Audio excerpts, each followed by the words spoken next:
नमस्कार शेतकरी मित्रांनो, बघणार आहोत आताची शेतकऱ्यांसाठी सर्वात मोठी बातमी। नोव्हेंबर आणि डिसेंबर महिन्यात अवकाळी आणि गारपिटीने नुकसान झालेल्या शेतकऱ्यांना आर्थिक मदत मिळण्याचा मार्ग अखेर मोकळा झाला आहे।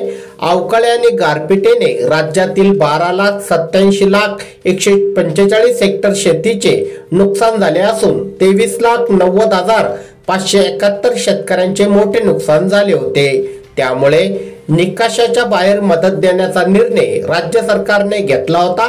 त्यानुसार महसूल व वन विभागाने सोमवारी शासन निर्णय काढला आहे।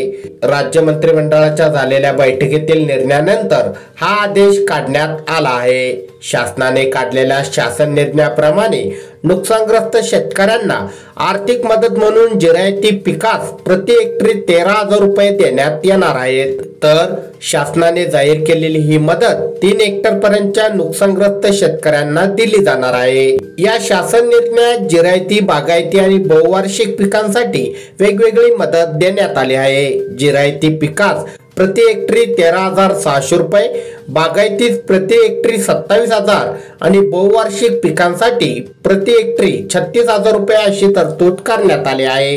तर शेतकरी मित्रांनो, ही होती नुकसानग्रस्त शेतकऱ्यांसाठी एक छोटीशी अपडेट। तुम्हाला जर ही माहिती आवडली असेल, व्हिडिओला नक्की लाईक करा। अशाच प्रकारच्या महत्त्वाच्या बातम्या तुमच्या मोबाईलवर दररोज बघण्यासाठी खाली दिलेले सबस्क्राइब बटन दाबून बेल आयकॉन नक्की दाबा। धन्यवाद।